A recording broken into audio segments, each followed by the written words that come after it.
All right, so I've brought up over the last couple days some different events that are taking place during the course of this election cycle. I was talking the other day, and I mentioned the Rules for Radicals. I mentioned it a couple times. It's an important book to those in the liberal democratic agenda. So today I'm going to go over that with you because what is taking place is there is there are two sides: the Democratic liberal side, the Republican conservative side, and these two sides are battling it out. Well, one of these sides has a particular playbook that they follow. It's a specific book that Obama has been influenced by greatly. Hillary Clinton has also been influenced by it greatly, and it's a book that is, well, let's just get into it rather than me spitballing and trying to tell you what it is.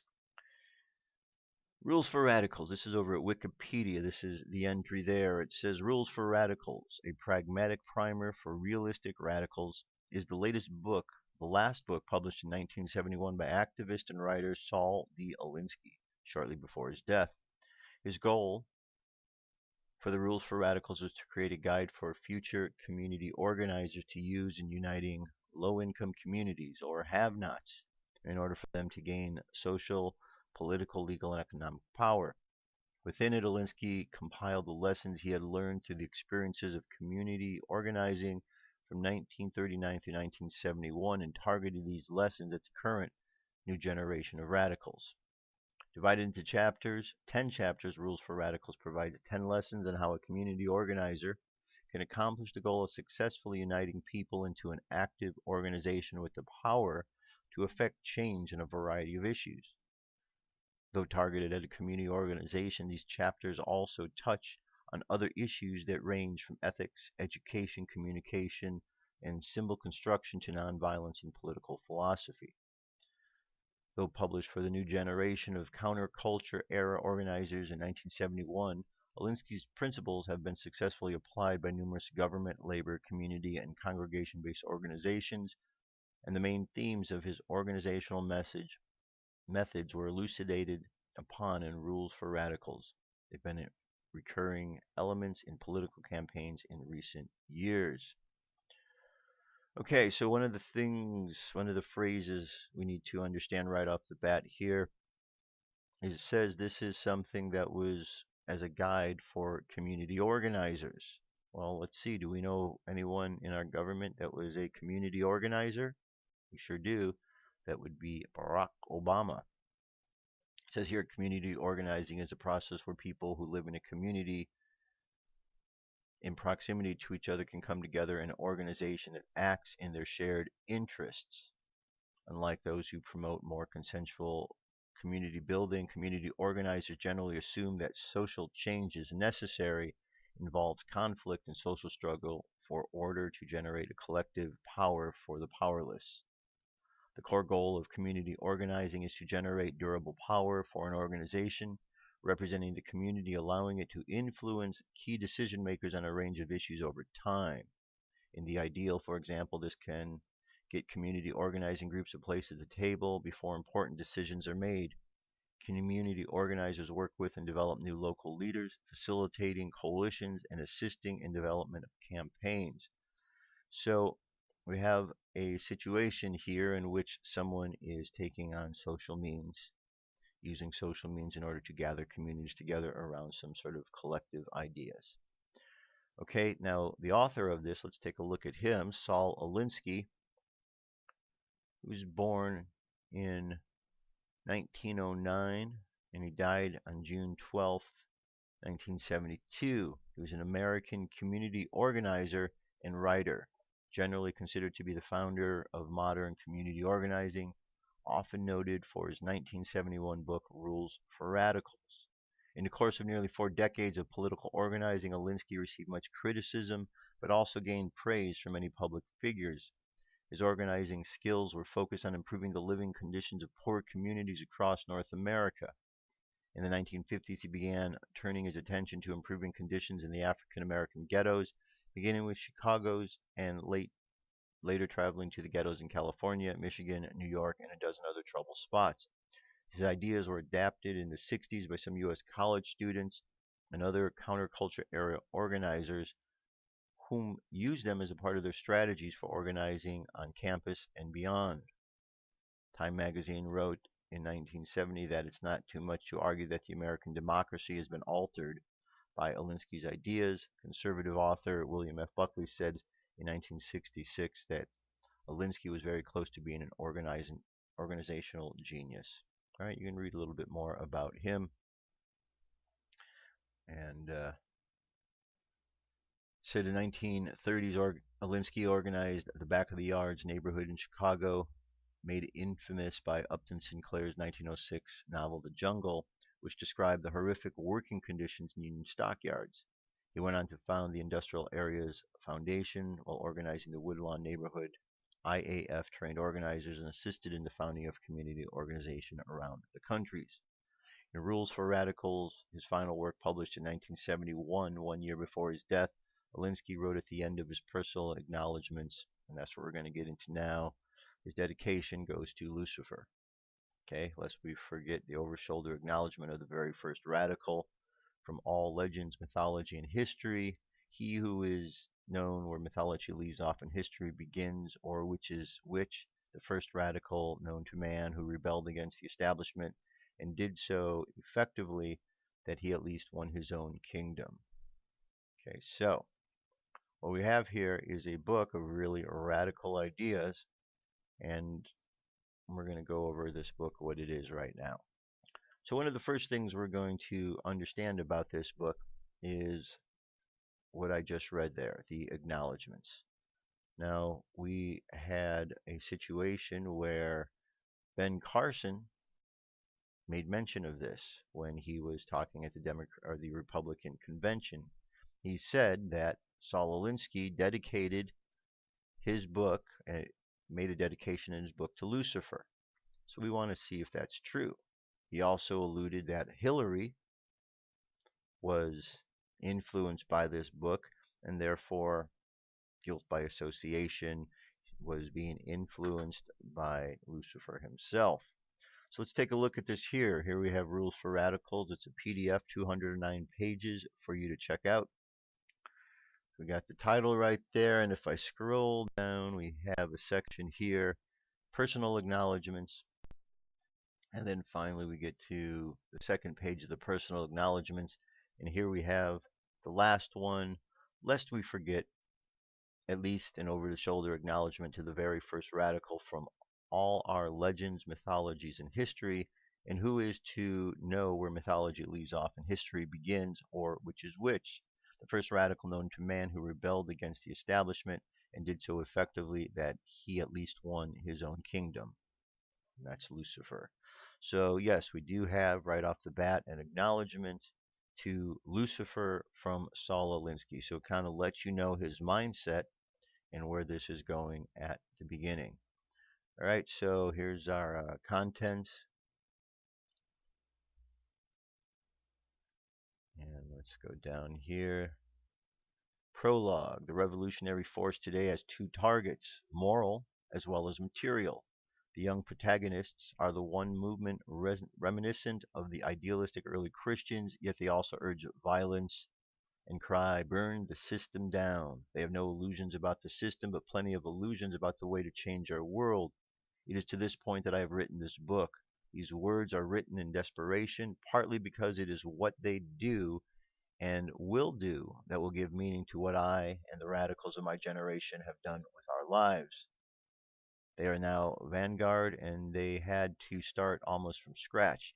Few of us survived the Joe McCarthy Holocaust of the early 50s, and those who were even fewer, whose understanding and insights had developed beyond dialectical materialism of orthodox Marxism, my fellow radicals who were supposed to pass on the torch of experience and insights to a new generation, just were not there.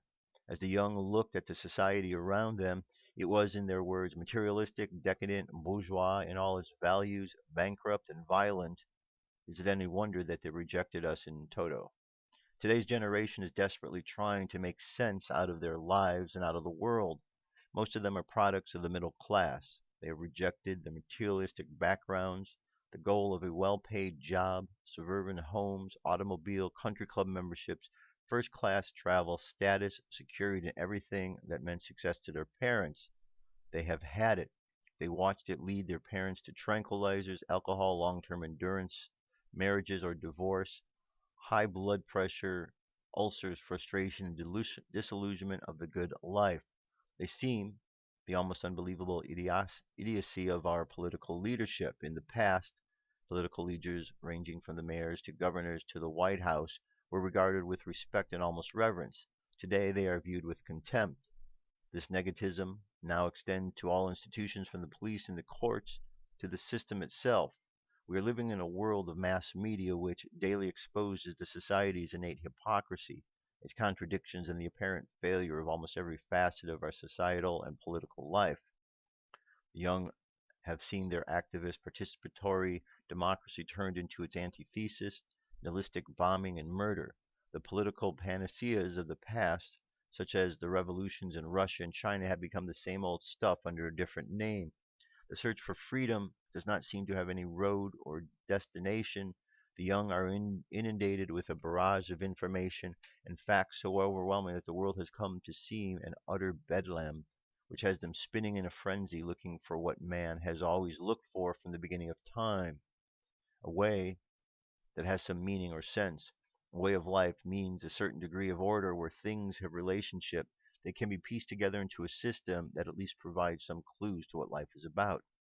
Men have always yearned for and sought direction upon settling their religions, inventing political philosophies, creating scientific systems like Newton's, or formulating ideologies of various kinds.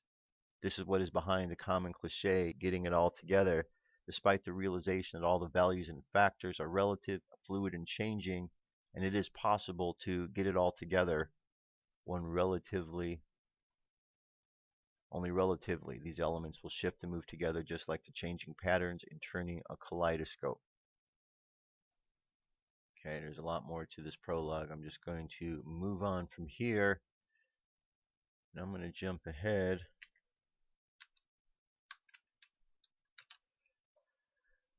to this section where we start getting into tactics. Okay, these are various tactics that are used by this organization. Okay, so let's take a look at what some of these tactics are. Starts off with a quote by Hannibal. We will either find a way or we will make one. Tactics means doing what you can with what you have.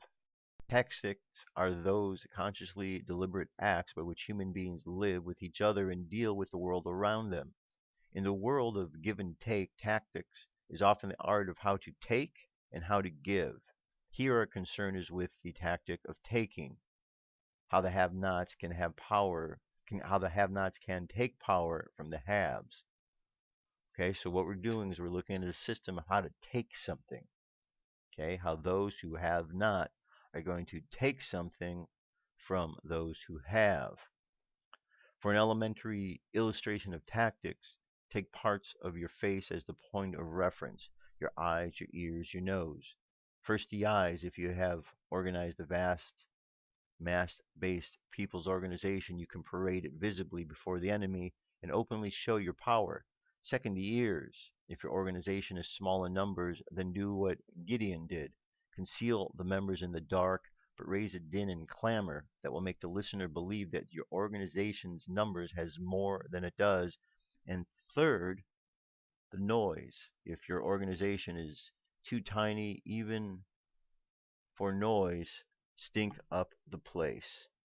Okay, so right off what we're dealing with here. Right off the bat, we've got some interesting qualities here of taking. So the tactics are to take from others what you don't have. It's to um, parade before the enemy, showing that you have power, whether it's real or not. To not show how big your group is, so use deception so that you can have a small group and go out there and others think you have a large group. And finally, it's just to make a big noise, or as it says here, stink up the place. All right, so we see some of the qualities here that start to be a little bit questionable, right? So let's look at these specific tactics. Always remember the first rule of power tactics. Power is not what you have, but what your enemy thinks you have. Okay? Power is not what you have, but what your enemy thinks you have. So, when we're looking at this liberal agenda, what's going on, they don't actually have power, but they're giving a perception as if they do because they look at everybody that is not liberal democratic as the enemy. So that's one thing to know, that everyone else outside of them is the enemy. And their first objective is to trick the enemy so the enemy thinks that they are stronger than they are. Okay? The second rule, never go outside the experience of your people. When an action or tactic is outside the experience of the people, the result is confusion, fear, and retreat. It also means a collapse of communication, as we have noted. Okay, so you notice that the organizations that are out there, that's exactly what they do. They stay within themselves, they bond together with their people just to keep that thing going. You don't bring in any outsiders in. Third rule, whenever possible, go outside of the experience of the enemy. You want to cause confusion, fear, and retreat. General William T. Sherman, whose name still causes a frenzied reaction throughout the South, provided a classic example of going outside the enemy's experience. Until Sherman's military tactics and strategies were based on standard patterns. All armies had fronts, rears, flanks, lines of communication, and lines of supply. Military campaigns are aimed at such standard objectives as rolling up the flanks of an enemy army, or cutting the lines of supply or lines of communication, or moving around to attack from the rear. When Sherman cut loose on his famous march to the sea, he had no front or rear lines of supply or any other lines. He was on the loose and living on the land. The South, confronted with this new form of military invasion, reacted in confusion, panic, terror, collapse. Sherman swept on the inevitable victory. Okay. Now, it has a little side note. It says power has always been derived from two main sources, money and people.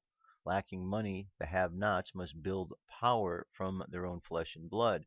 The mass movement expresses itself in the mass tactics. Against the finesse and sophistication of the status quo, the have-nots have always had to club their way. In early Renaissance Italy, the playing cards showed swords for the nobility. The word spade is a corruption of the Italian word for sword. Chalices, which became hearts for the clergy, diamonds for the merchants, and clubs as the symbol of the peasants. Okay, so continuing on. So Sherman swept on to inevitable victory.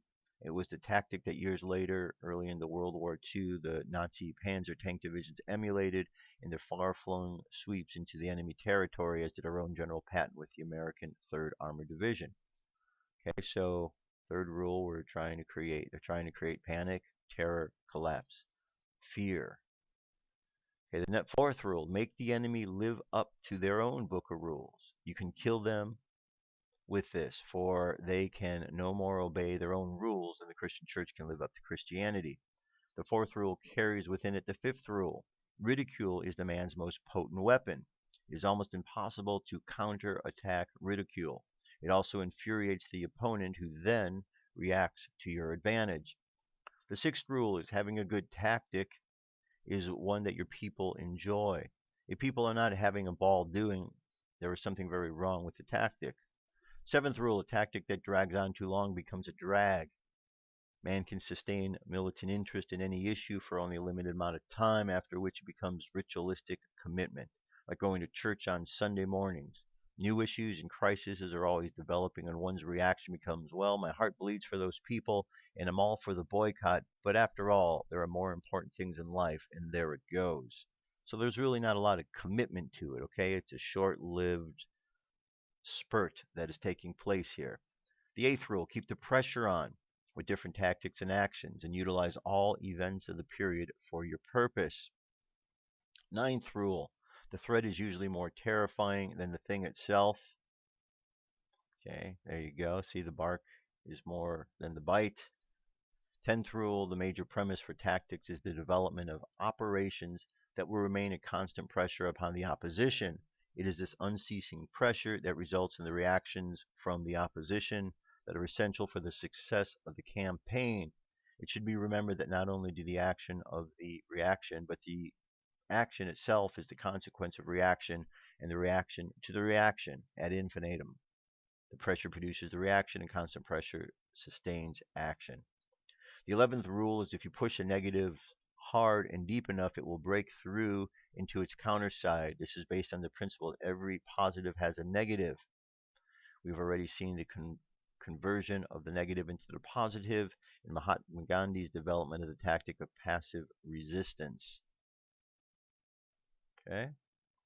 And finally, the 12th rule, the price of success, full attack, is a constructive alternative.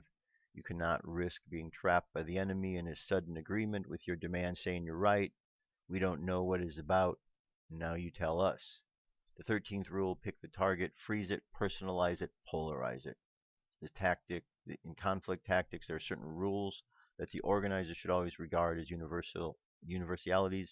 One is that the opposition must be singled out as the target and frozen. By this I mean that the complex, interrelated urban society, it becomes increasingly difficult to single out who is to blame for any particular evil. There is constant and somewhat legitimate passing of the buck. In these times of urbanization, complex metropolitan governments, the complexities of major interlocked corporations, and the interlocking of political life between cities and counties and metropolitan authorities, the problem that threatens to loom more and more is that of identifying the enemy. Obviously, there is no point to tactics unless one has a target upon which to center the attacks. One big problem is the consistent shifting of responsibility from one jurisdiction to another. Individuals and bureaus, one after the other, disclaim responsibility for particular conditions, attributing authority for any change to some other force. Okay, so interesting rules, right? So it's all about demoralizing somebody. That's what this whole system is about. Now, this is the system that is being utilized by the liberals. So when you turn on that television, if you're watching any of the news, channels, the news shows that are out there, if you're watching those, pay attention to these tactics. You will see them employing them over and over and over again. That is why they attack the way that they do, because it's a tactic. It's a tactic they're trying to divide.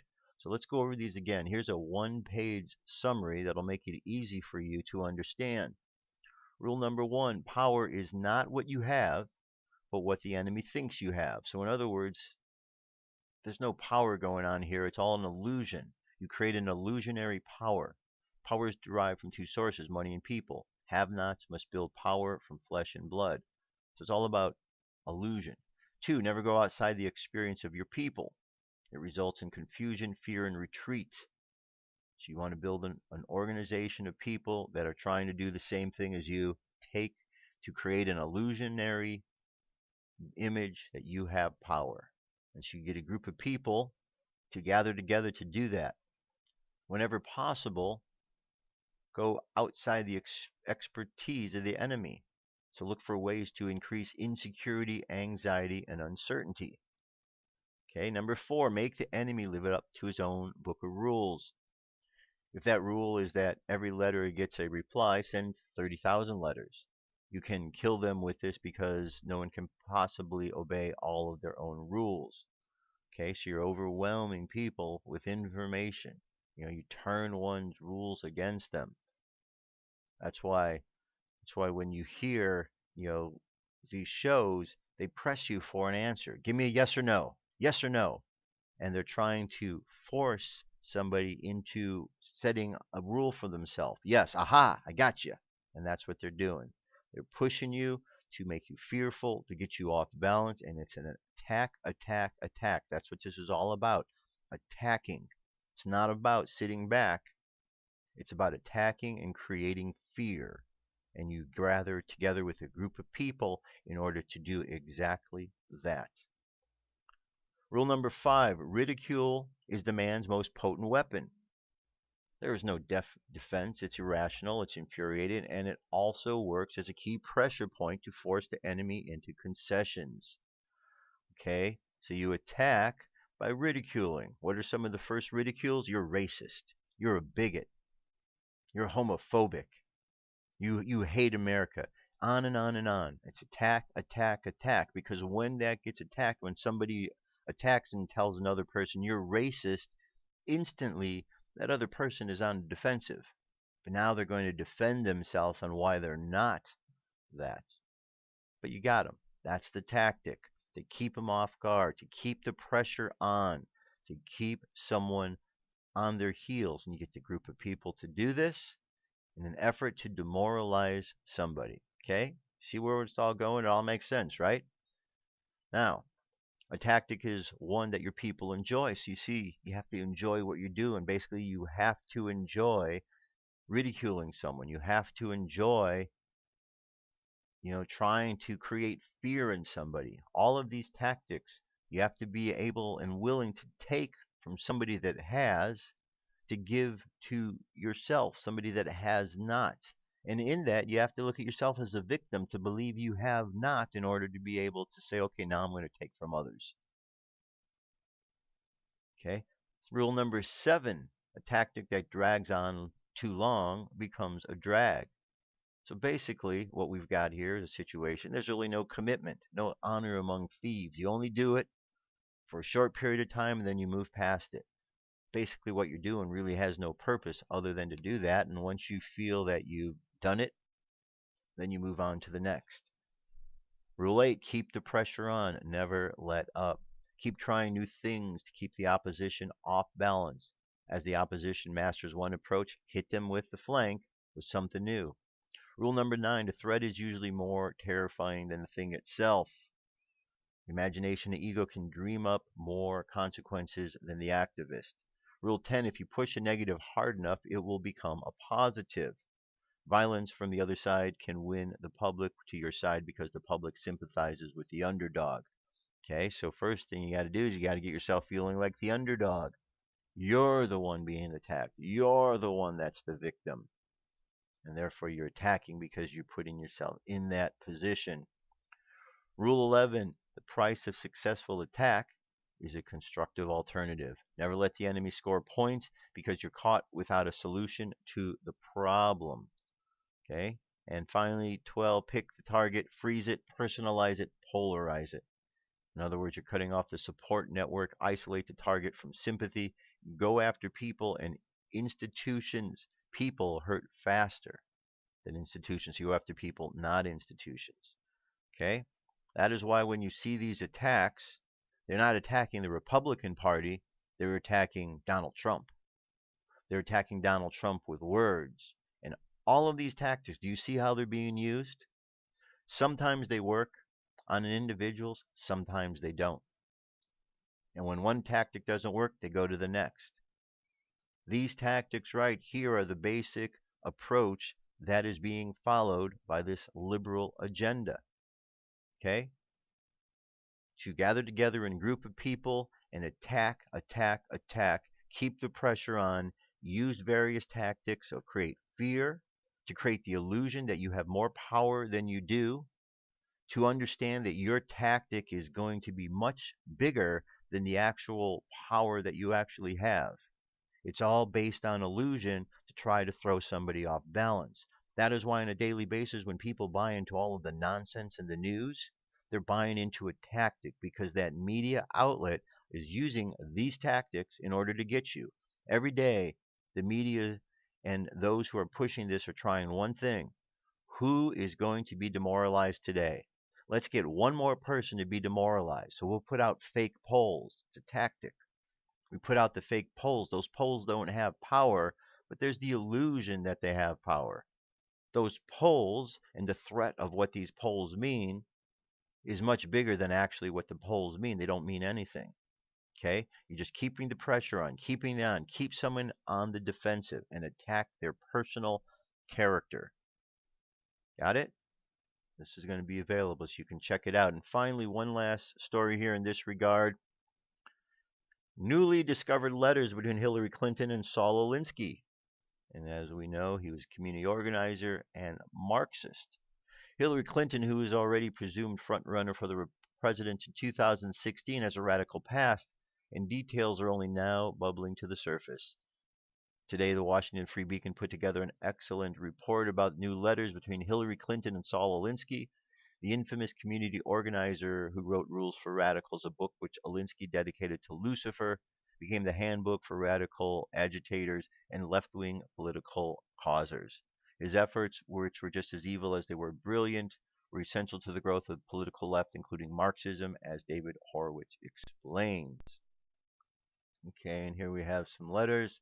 And here's a letter to Saul Alinsky, and look, it's from Hillary Rodham. Oh, look at that. Hillary's writing him letters. And there we go. All right, this letter is to Mr. Alinsky. Can't really see that part there. It says when Barack Obama in the White House, America's already seen how much damage a community organizer can use in the White House. Can we really afford 4 to 8 more years of terrible leadership? So, I hope this little example here helps you to understand what this principle is all about. It's the principle that is being used by the left, by the liberals, by the Democratic Party, pretty much their platform. So as you're watching the media today, as you're listening to the politicians on the left, as you're listening to people who subscribe to this idea, understand that it is nothing more than a tactic meant to demoralize you based on the idea of creating an illusion that they who are employing this tactic have more power than they do. And that way, if you think they have more power, you're going to back down out of fear, which is what they're trying to create. But ultimately, they don't have any power. Their bark is bigger than their bite, and all they're trying to do is demoralize you by criticizing and personally attacking your character, because a big organization is not going to have the same effect as attacking a person. So when you see what's going on today, you'll see personal attacks that are being made by the left. What can you do about this? Now that you know what the tactics are, don't let them get away with it. Don't let yourself be suckered in to believing their lies, because what's the first rule there? Create an illusion of power that is not really there. So that's the first thing. So know that they're creating an illusion, and these people are powerless. Look at the people who are doing them. Look at the people on MSNBC. You think this guy Don Lemon has any power? This is just such a wimpy, weak person. But he attacks, attacks, attacks. Same with Rachel Maddow. Same with the others on that network. And you go to CNN, you got the same one. These aren't people with power. These are powerless, weak, sniveling individuals that attack, attack, attack. And you've seen it over the years, and now that you know what these rules are, you can be able to look at them and understand how those tactics have been used for years. Question is, now that you know it, are you still going to fall for their tricks? Are you still going to fall for their fake polls and their fake stories? Or are you going to realize now that all of these are tactics in order to get you to give up? That's all it is, my friends. That's all it is. So now that you know this, you shouldn't be concerned anymore, and you should now know what they're trying to do, so you can counteract it simply by not getting up, giving up, and not allowing their tactics to affect you. And remember, those buttons that they're pushing, they're emotional buttons. That's what the tactics are. Fear, to create fear in you, to create a sense of unbalance. All of these things, they're pushing your buttons. They're pushing your emotional buttons. So as we walk this path today, we don't want to get our buttons pushed. We don't want to charge forward with the lion inside, that beast running crazy. We want to use our imagination. We want to have faith. We want to protect ourselves from these things. It's not very difficult. I can go over and over, but these are going to be available at the website, firstcontactradio.com. I'll put it up at Facebook so you can go over them. Once you understand them, it's like looking at the other person's playbook. Those are their rules. That's it. Those are the rules. So now that we know the rules, let's not be affected by it, and we'll just breeze on right by. All right? All right.